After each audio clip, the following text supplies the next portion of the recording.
Tere! Hea meel on avada tänast Maanteemuuseumi konverentsi. Minu nimi on Andres Seene, ma olen tänase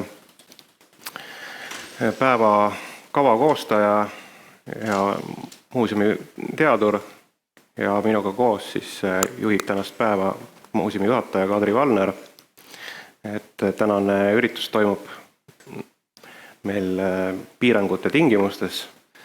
See tähendab seda, et istume hajutatult ja me peseme käsi ja kanname ka maske. Selle vahega siis, et kuna mina praegu, nagu te näete, ei kanna maski, siis esinejatelt ja moderaatoritelt me maski kandmist praegu ei nõua, et kuna me jälgime distantsi ja hoiame vahet. Ja mõistetavalt on kohale tulnud jälgijaid täna vähe, aga tulenevalt olukorrast on see hea külg, et meid näeb ka siis veebis, et enamik inimesi jälgib meid veebis Zoomi vahendusel ja seal saab esitada ka küsimusi.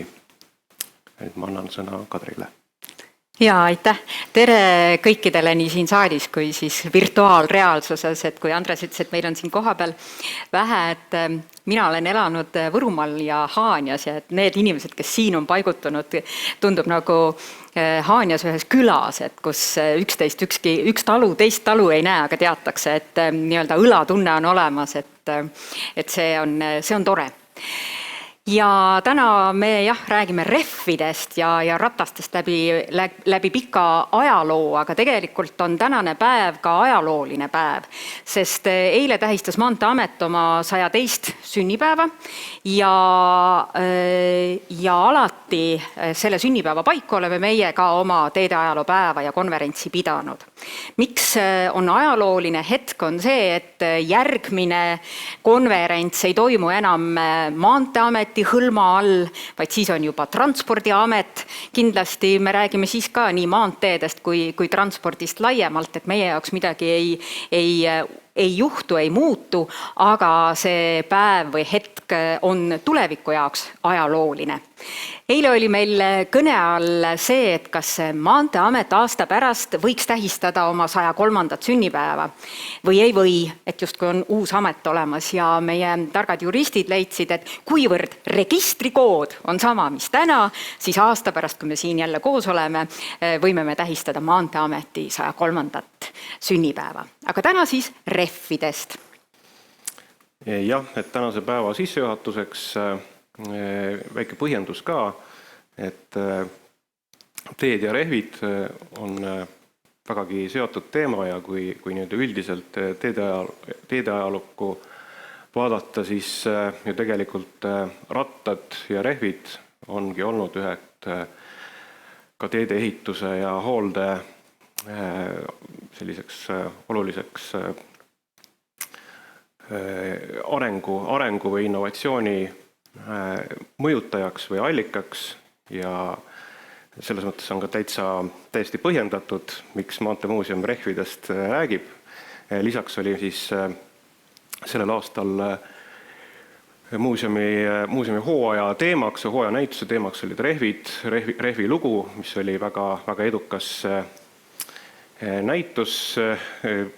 Seda külastas üle 40 000 inimese suveperioodil ja täna siis kahjuks seda näitust meie kohapeal külalised ei näe, aga näitus on vaadatav praegu Narva kindluses kuni uue aastani.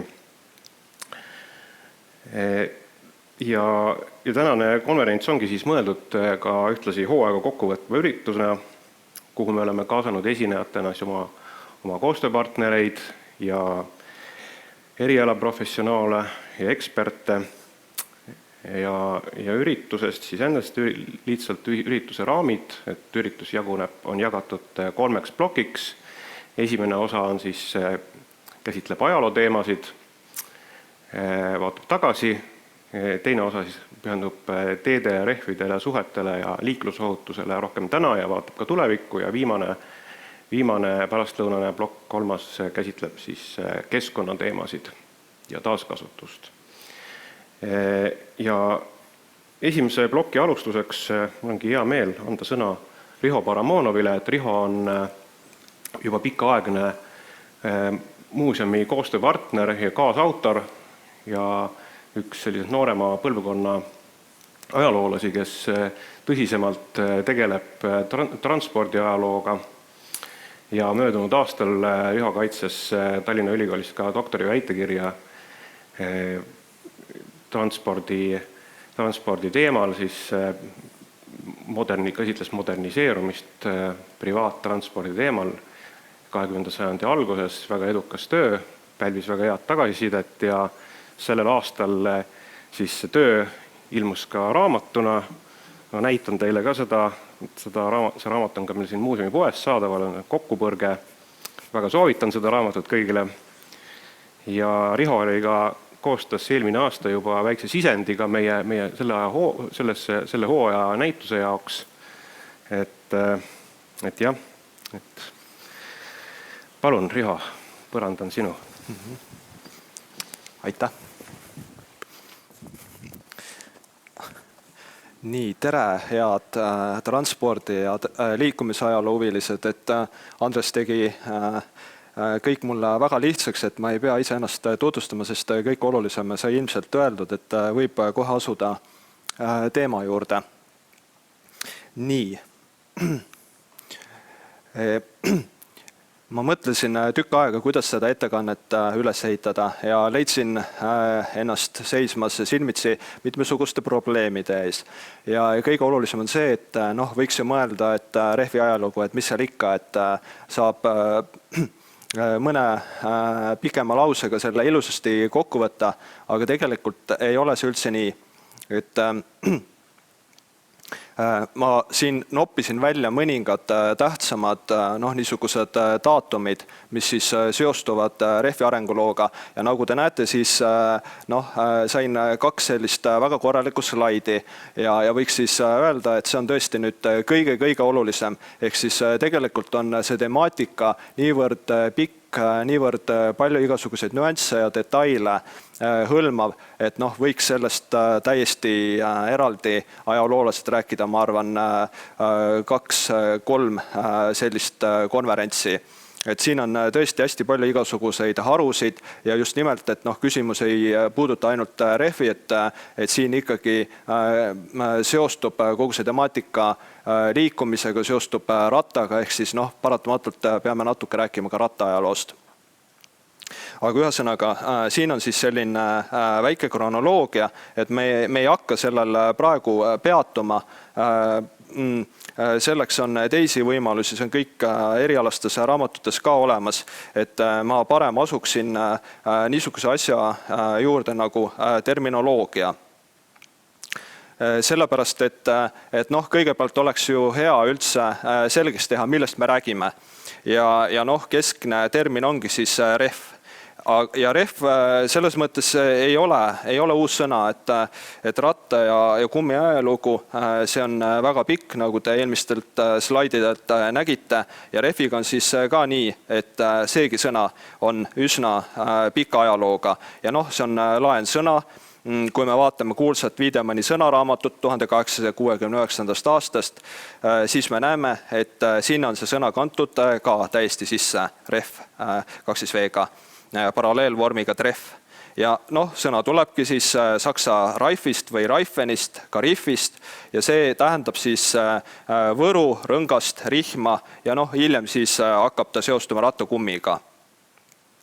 Ja kuigi see sõna oli tuntud, kasutati seda 1930. aastateni pigem ikkagi harva. Väga levinud polnud see ka nõukogude ajal. Siis eelistati terminit kumm. Ja kasutatud on ka niisugust terminit nagu kummirehv, aga tänapäevases kontekstis on see küll puhas pilonasm ehk siis niisugune tarbetu sõnade kordamine. Ja nüüd mõne sõnaga siis võiks korra peatuda ka rehvi tüüpidel, sest see annab siis põhja, kuidas üldse sisuliselt seda temaatikat mõista. Me teame, et vanadel aegadel kasutati puidust rattaid ja teame ka seda, et ratta valmistamine oli keeruline kunst. Et puit ära ei kuluks, tõmmati sellele peale raudrehv. vastupidavamad, aga ka raskemad ja kallimad olid raudväljad. Lihtsamatel sõidukitel jätkati tavaliste puitrataste kasutamist. Sõidukitel, mis olid ette nähtud inimeste transportimiseks, olid vedrud. No ilma ei saanud sellepärast, et isegi paksu kummirehvi ehk purunemiskindla täiskummi ehk umbsrehviga, nagu tollal öeldi, oli sõidu kvaliteet väga kesine. Hobusõidukite raudrattad või puitrattad metallrehviga olid vastupidavad, kuid tekitasid linnade munakivisillutisel korralikku müra. Ja nüüd ma tsiteerin, sõidukolinaist ja rattaraginaist saime toonases Tallinnas küll kangemaid kõrvahäiringuid, võiks ütelda isegi lopse kui pärastisemast autoliiklusest, kaebab Artur Adson. Süda-Euroopas võeti kummirehvid hobusõidukitel kasutusel 19. sajandi teisel poolel, kuid Tallinna jõuavad need oluliselt hiljem. Voorimeste troskade alla alles 1902. või 1903. aastal, ehk siis umbes sajandivahetuse paiku. Ja Voorimeel kulus aastas keskmiselt 2 komplekti kummirehve. Ja uut tüüpi troskad, millel siis niisugused rehvid olid, muudeti kohustuslikuks alles 1913. aastal. Et miks me räägime Voorimestest, sellepärast, et see oli niisugune domineeriv sõiduvahend selle aja linna kontekstis. Täiskumme kasutati muidugi ka mootorsõidukitel. See muutus alles 1920. aastatel, kui kummide kättesaadavus ja kvaliteet tõusid. Ja siin te siis näete pilti ka niisugusest tüüpilisest kodar raudrattast. Nii, ja nüüd me võiksime veel korra siia kronoloogia juurde tagasi tulla, et te nägite, seal olid mõned daatumid, mis seostusid kaugema ajalooga, et võiksime siis korra vaadata ka, kuidas see asi alguse sai. Tegelikult on nii, et millal ratas ja ratassõiduk kasutusele võeti ja kuidas see täpselt edasi arenes, ei ole väga täpselt teada. Teame just nii palju, kui räägivad arheoloogilised ja visuaalsed allikad. Ja võimegi siis arvata, et ratas on leiutatud 2 korda. Esmalt Mesopotaamia ja Donau vahelisel alal, nagu te näete, see on võrdlemisi lai piirkond, et täpsus siis on üsna vähe, ja teist korda palju hiljem Kesk-Ameerikas. Esimesed jäljed rattast ulatuvad aega 3500 aastat enne Kristust. Toonane ratas oli pottsepade tööriist, üldse mitte seotud transpordiga. Transpordiks hakati ratast kasutama 3200 aastat enne Kristust või pisut varem. Ja Mesopotaamia alalt on leitud mosaiikpilt, millel on näha 4 rattaga loomsõidukid. Rattad koosnesid 2 poolest, mida hoidis koos klamber. Kõige varasemad arheoloogilised vankrileiud on dateeritud aega 2600 kuni 2400 aastat enne Kristust. Varaseimad sõidukid olid pigem 4-rattalised vankrid kui 2-rattalised kaarikud. Rattad olid ka suured puukettad või koosnesid 3 õigesse vormi tahutud puutükist, mis seoti omavahel tappidega tervikuks. Aga mis puudutab kodarattaid, siis need on dateeritud aega umbes 2000 aastat enne Kristust. Kodarattaid kasutati sõjakaarikute all, sest lahingus oli oluline kiirus ja seda sai saavutada vaid kerge rattaga. Ja sõjapidamine ja seega ka osa tsivilisatsioonide saatus tugines suuresti just sõjakaarikutele, et see on ka põhjus, miks sellest rääkida. Et võiks siis nii palju veel mainida, et mida aeg edasi, seda suurem oli rattaroll põllumajanduses. Hiinlased leiutasid 1. sajandil enne Kristust näiteks külvamise käru, kaljalased ehitasid 1. sajandil pärast Kristust, ratastega lõikusmasinaid. Talupoegadel oli vaja vedada põllusaadusi maalt linna, milleks oli eraldi lihtne veovanker. Ja 19. sajandi lõpuni siis kasutati kogu maailmas ainult puidust või rauast rattaid või nende kombinatsiooni, ehk siis raudrehviga puidust ratast. Et kummiratas on eelkõige jalgrattaga kaasuv innovatsioon, kord välja töötatud, võeti see kasutusele peaaegu kõikidel sõiduvahenditel. Et siin siis on veel üks illustreeriv pilt vanemast ajast. Aga nüüd tuleme siis modernsesse aega ja hakkame rääkima rehvist meie mõistes. Ja siin ei saa me üle ega ümber niisugusest asjast nagu kautsuk. Kautsukit saadakse lateksist, heeviapuu mahlast. Heeviapuu kasvab soojas ja niiskes kliimas. Ja tegelikult seda materjali väärtustati juba eelajaloolisel ajal, aga tõsi, alles 1930. aastate algul toimus murrang, vaat siis puhkes Ameerikas omalaadne kummipalavik. Inimesed olid väga huvitatud uuest võlumaterjalist, kuid kummist valmistatud toodete omadused ei vastanud ootustele. Talvel muutusid need liiga kõvaks ja rabedaks, suvel liiga pehmeks. Ja loomulikult olid Ameerika töösturid hakanud rajama kiiresti kummivabrikuid ja nüüd kõik need sattusid raskustesse. Pärast pikki katsetusi õnnestus ise hakanud Ameerika teadlasel Charles Goodyearil 1839. aastal muuta looduslik mahl materjaliks, mis oli piisavalt tugev, elastne ja veekindel. Selleks segas ta lateksit väävliga ja soojendas mitu tundi see 40 kraadi juures. Nüüd sai kummitööstus uue hingamise. 1840. aastate keskpaiku edestas Goodyeari vulkaniseerimisprotsessi patenteerimisel inglane Thomas Hancock. Hancocki kasutada olid Goodyeari kumminäidised, mida ta oli ise saatnud Briti kummitööstusele tutvumiseks. Ja otse loomulikult puhkes pingeline patendivõitlus, millest väljus vastu ootusi võitjana Hancock. Goodyear suri peagi võlgades mehena. Mis puudutab nüüd veel vulkaniseerimise terminit, siis selle mõtles välja üks Hancocki sõber ja loomulikult on siin viide Jumal vulkaanusele. Ja vulkaniseerimisena siis mõistamegi kummiomaduste keemilist parandamist. Ja siin on siis nüüd näha, kuidas seda olulist mahla saadakse, et on siis need istandused ja sealt seda siis tõesti korjatakse. Nii. Ja nüüd siis sünnib sõidukikumm. 1845. aastaks leidis insener William Thomson nutika lahenduse sõidukite vibratsiooniprobleemile ja patenteeris esimesed õhkkummid. Katsed hobusõidukitega näitasid, et uus leiutis on väga tõhus. Ühel katsesõidul läbiti 1200 miili ühegi vigastuseta. Kumme hakati tootma, aga saavutamata edu lõppes äritegevus peagi. Miks lõppes? Aga sellepärast, et Thomsoni ajal valitses õhukese kummi defitsiit ning puudusid jalgrattad ja autod, mille uut leiutist rakendada. See on just nimelt see konteksti ja keskkonna küsimus, et see aeg ei olnud veel päris küps. Ja nii juhtuski, et Thomsoni patent ja kirjatööd unustati täielikult. Ja siis astub lavalaudadele Šoti-Iiri veterinaar John Dunlop, nimi peaks üsna tuntud olema, ja alustab täiesti tühjalt lehelt. Ta oli leiutanud mitu meditsiinilist instrumenti ja oli puutunud kokku kummitöödega. Jällegi me ei tea täpselt, mis sundis teda tegelema õhkrehviga. Enamasti räägitakse nii, et arstid olid soovitanud tema pojal sõita värskes õhus jalgrattaga, aga see olnuks veel kasulikum, kui sõit toimuks pehmelt.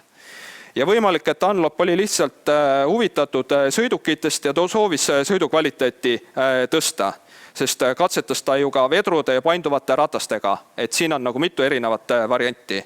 Igatahes Dunlopi poeg Johnny testis kummirehvi oma 3-rattalisel jalgrattal, see toimus 1888. aastal.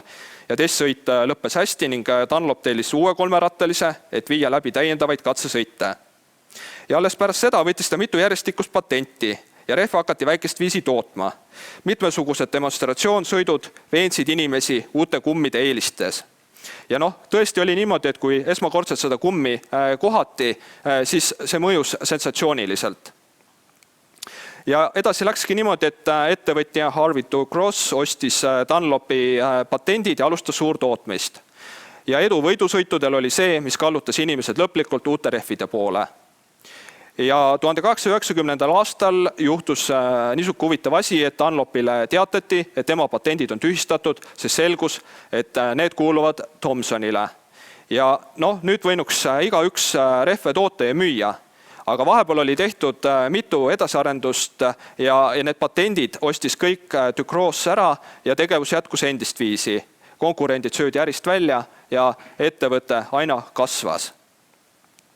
Ja oleks nüüd hea mainida ka see ära, et autol võttis õhkkummid esimesena kasutusele 1895. aastal vendade Michelinide kummiettevõte. See oli uuenduslik samm ja inimestel oli lausa raske ette kujutada, et kummides on õhk. Nad arvasid, et tegu on heina või puuvillaga. Õhkkummidega autod osalesid võidusõitudel, kuid võidusõitjad ei julgenud sellisesse autosse päris hästi istuda, sest kartsid, et need plahvatavad. Tegelikult olid uued kummid varasematest peajagu üle, võimaldades palju suuremat kiirust. Ja lõpuks läkski asi niimoodi, et Michelinid said Euroopa suurimateks rehvitootjateks. Ja siin on nüüd siis üks selline kunstniku nägemus veel sellest, kuidas Dunlop siis seda jalgratast natukene täiendab, et siin ta nokitseb nüüd rehvide kallal, taga vaatab siis Johni. Nii, kumm on loodud, juba sellega sõidetakse, aga probleemid alles algavad. Õhkkummid oli tegelikult auto kõige nõrgem osa. Juba 20. sajandi esimese kümnendi lõpus suutsid võidusõiduautod arendada kiirust 100 miili tunnis, kuid mis ei pidanud vastu, olid just rehvid. No, võidusõitude ajal oli sage see, et rehve tuli vahetada kümneid kordi. Argiolukordades oli küll kiirus väikesem, kuid probleemidest rehvidega ei pääsenud mitte ükski autojuht. Varaste õhkrehvide eluiga oli lühike isegi siis, kui need ei purunenud välise kahjustuse tõttu. Kui autot hoiti pikemat aega õues, võisid rehvid ilmaolude mõjul peaaegu täielikult rikneda, isegi siis, kui nad ei olnud läbinud kilomeetritki. Ühesõnaga, kummid olid erakordselt ebausaldusväärsed, mistõttu paljud motoristid eelistasid jätkata esialgu täiskummidega, kuigi needki polnud täiuslikud. Tegid sõidu hästi ebamugavaks. Halva teekatte korral oli sõit nii jäik ja põrutav, et kiiruse suurendamisele ei saanud isegi mõelda. Ja loomulikult pidev vibratsioon mõjus halvasti ka tehnikale. Ja see siis ikkagi osutub kaalukeeleks, miks õhkummid vaatamata nendele rohketele puudustele lõpuks ikkagi saavutavad sooja vastuvõttu ja osutuvad läbimurdetehnoloogiaks. Suuremale kiirusele seejuures, mis nendega samuti kaasas, mõtlesid tol ajal vähesed, aga hiljem muutub see ka ülioluliseks. Ja siit võiksime siis kaasa võtta teadmise, et veel 20. sajandi teisel kümnendil oli autosõit üks lakkamatu kummiparandus. Mõnikord võttis lühike mõnekümne kilomeetrine sõit aega terve päeva. Ja vahel oli niimoodi, et kindlam näis pöörduda tagasi. Ja loomulikult võis juhtuda ka nii, et sõidul tuli parandada kõiki kumme ja mõnda mitu korda. Varased õhkkummid olid pehmed ja painduvad, neid sai vahetada ainult koha peal, sest rattaid ei saanud teilelt maha võtta. Paljud kartsid kummiparandust kui tuld. Milles siis on asi? Õhusurve varastes rehvides oli hiiglaslik 50–90 psiid. Kuna rehvidel puudus straat ääris, oli õhusurve see, mis hoidis rehvi välja peal. Toonast rehvitüüpi nimetati vulst äärega rehviks. Ja ebapiisav õhusurve korral andis pealmine kumm ehk kate järele ja lendas pöialt maha. Heal juhul sai kannatada paljastunud sisekumm, halval juhul mõlemad. Rehvi paigaldamine nõudis täpsust ja vilumust, lõpuks tuli see ka täis pumbata, mis nõudis sageli rohkem kui 10 minutit. Pumbad olid kehva kvaliteediga, tõrkusid sageli ja neidki tuli osata parandada. Ja motoristide käed olid pumpamisest sageli rakkus. Kuna rehvi probleem oli ülimalt tõsine, uputasid usinad leidurid turu üle igasuguste toodetega, mis pidid autojuhi elu kergendama. Aga kõige rohkem muutis nende elu ikkagi see, kui võeti kasutusele vahetatav ratas. Siis sai kaasa võtta varurattaid, millel olid juba täispumbatud kummid peal ja ei pidanud rasket tööd ette võtma maanteel. Ja siin on siis näha ka pilt ühest autoõnnetusest, et siin on näha, kuidas nüüd need rehvid maha on tulnud.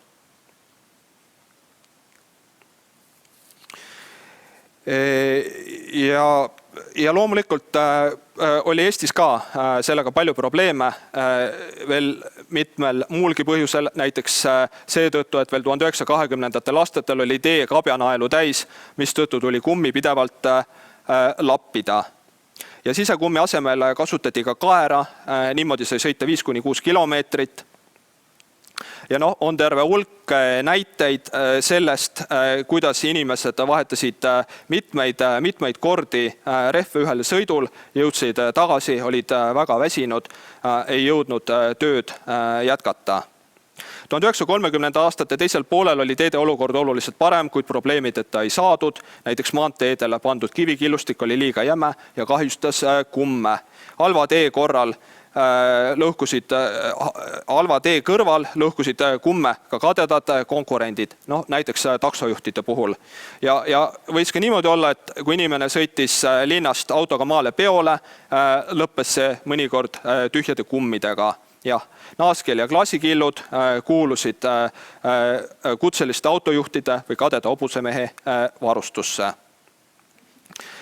Ja siis kõige hullem, mis juhtuda sai, oligi see, et auto sattus õnnetusse. Tuli ette ka väga raskeid õnnetusi, tuli ette ümberpaiskumisi, üliohtlikud olid kummipurunemised suure sõiduki korral. Näiteks 1938. aasta suvel toimus Voka vallas raske õnnetus veoautoga, mis lendas õhkkummi purunemise tõttu kraavi. 18 sõidukis viibinud inimesest 11 said vigastada, 2 eluohtlikult, 5 raskemalt. Mul on siin veel terve hulk näiteid, aga kuna aeg hakkab lõppema, siis ma arvan, et neid ei ole praegu tarvilik ette lugeda. Siin on nüüd üks pilt, mis mulle väga meeldib, esteetiliselt äärmiselt huvitav ja inspireeriv, küll natuke varasemast ajast, aga miks ma selle siia panin, et see annab nüüd aimduse, et tegelikult need Eesti teed, et need olid ikkagi kohutavalt kehvad. Sellest ajast, millest meil jutt käis, olid nad küll natuke paremad, aga mitte oluliselt, et oli lõike, kus tegelikult samasugused olukorrad olid täiesti esil. Nii. Aga nüüd me peame tulema tagasi veel õige retsepti otsingute juurde, et nagu me kuulsime, siis hästi palju oli uue rehviga probleeme, kuidagi tuli need probleemid lahendada ja väga suuri lootusi pandi kunstkummile. Ja kunstkummi katseid viidi läbi peamiselt Saksamaal, kus seda nimetati puunaks, puunakumm.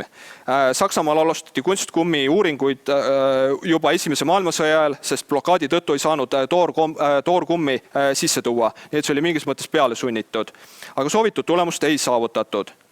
Kuna võitjad nõudsid kõikide Saksa patentide vaba kasutusõigust, hävitasid sakslased enne rahulepingu allkirjastamist kogu kummitööstuse. Ja kuigi pärast sõda kummi import taastus ja kummi hind langes sedavõrd, et kunstkummi tootmine näis mõttetu, säilis vajadus parandada loomuliku kummi omadusi. Kunstkummi peeti looduslikult paremaks, sest viimase kvaliteet sõltus kummipuu kvaliteedist. Aga puunakummi kulumiskindlus oli 50–100% kõrgem. See oli küll oluliselt kallim see juures. Kunstkummi hakati lisama ka loomulikule kummile, et parandada selle omadusi. Ja ajakirjas Auto kirjutatakse 1938. aastal, et sünteetilise kummi hind on langenud ja see on vaid 3 korda kallim tavalisest kautsjukist. Võrdluseks aasta tagasi oli hinnavahe 5-kordne, nii et kunstkumm tuleb. Nii, aeg hakkab meil otsa lõppema, et tegelikult oleks tahtnud veel mainida mõnda teemat. Ma teen hästi kiiresti, et 1 minut. Nii, siin on nüüd üks pilt kunstkummist, mida oleks veel oluline mainida, jalgrattad. Et praegu me rääkisime sõidukitest, et mina olen ise rohkem tegelenud motoriseeritud liikumisajalooga, aga tegelikult on niimoodi, et just jalgrattad said õhkummi saadikuks. Ja just sellepärast, et jalgrattad levisid enne autosid, levisid palju suuremas mahus, tagasid inimestele esimese laialdase kokkupuute mehaaniliste sõiduvahenditega. Nii et see pneumaatiline kumm ühtlasi siis jalgratta kaudu saab ka selle kogemuse osaks. Inimesed saavad tuttavaks pneumaatilise kummi eelistega pehme sõiduga. Ja loomulikult algul on need kummid kallid, hind hakkab langema ja 1920. aastatel juba kõik saavad lubada endale jalgratast ja saavad lubada kummi vahetust, sest muidugi ka jalgrattakumm ei säili toonastes oludes kuigi hästi ja kuigi kaua. Ja võiks siis veel mainida, et 1930. aastatel toodetakse jalgrattarehve. Ka Eestis on olemas selline kummitööstus, Osaühing Põhjala, et seal sellega tegeletakse. Mainitagu veel, et autokumme nad ei tee, et sellel ei nähta mõtet. Ja siis võib-olla veel mõned arvud. Näiteks 1921. aastal peeti jalgratased libisemesid hästi kiiresti üle, et vaat siin on nüüd näha, see peaks olema esimene jalgratas pneumaatiliste kummidega, et see on niisugune ajalooline foto. Et mõned arvud toon välja veel, et näiteks 1921. aastal peeti väga heaks autokummi, mis pidas vastu 5000 kilomeetrit. Ja enne esimest maailmasõda sellisest numbrist ei juletud unistadagi. Ja 1920. aastate lõpuks eeldati, et kumb peab vastu 20 000 kilomeetrit, et me näeme, et ikkagi kogu aeg toimub mingisugune areng. Jah, 1920. aastatel seda kummide vastupidavuse tõusu siis lausa hinnatakse 100–200% peale. ja loomulikult nad on vastupidavamad ka igasugustele kemikaalidele ja ilmaoludele. Siin küll on juttu sellest, et nad ei ole võrreldavad tänastega, aga ikkagi nende kvaliteet tõuseb. Muidugi siin on nagu huvitavaid momente, sellepärast et näiteks Eestis tuli esile niisuguseid asju, kus arvati, et hobuste virts, mille vihmuhus autod alla, et need võisid kumme kahjustada, aga ikkagi see olukord oli palju parem kui varem. Nii, ja nüüd üks viimane teema, et sellest ma ka hästi kiiresti räägin. See on oluline, sest meil algab kohe talv ja tol ajal oli see veel palju suurem probleem kui täna, sellepärast et ei olnud naastrehve. Ja enamik autojuhte pidigi talvel sõitu vältima ja kui see ei olnud võimalik, siis pidid nad kasutama lumekette. Et lumeketid oli siis see element, mis võimaldas tollal sõita. Aga lumeketiga oli igasuguseid probleeme, sest lahti läinud kett võis keerutuda ümber telje ja vigastada pidureid. Ja nad kulusid võrdlemisi kiiresti, nad olid kallid ja jääl toimisid nad uiskudena, nii et tegelikult jää korral nendest kasu eriti ei olnud. Ja siis mingil hetkel tulevad talverehvid, aga üldiselt võiks mainida, et isegi ENSV-s neid tegelikult üldiselt väga ei kasutatud. Et need hakkasid ikkagi laiemalt liikuma 1980. aastatel ja ikkagi kõik ei saanud endale sellel ajal komplekti osta. Et hästi kiiresti veel nii palju, et Eestis muudeti talverehvid kohustuslikuks 1997. aastast. Ja 90-ndatel siis nõudlus nende järele kasvas, protekteeritud rehvid läksid hinda, sellepärast et uued rehvid need olid ikkagi päris kallid, näiteks naastrehvi komplekt uuest peast võis maksta keskmiselt 4000 krooni, mis oli ikkagi väga suur raha tol ajal. Ja juba 90-ndatel siis arutati ka selle üle, et kas võiks naastrehvid keelustada. Paljudes Euroopa riikides see oli nii, Eestis selleni ei jõutud. Nii, et see oleks siis hästi kiire kokkuvõte, et võiks tõesti öelda, et see on niisugune lõputu teema, siin on tohutult palju nüansse, see on põnev teema, siin on leiutamise ajalugu, siin on puht tehnilist ajalugu, siin on kõike. Et ma loodan, et mingisuguse pildi sellest praegu sai. Ma teadlikult vältisin Eesti temaatikat, et sellest tuleb kohe rohkem juttu. Et kui teil on küsimusi, siis hea meelega vastan nendele. Jõuame võtta ühe küsimuse siit saalist praegu.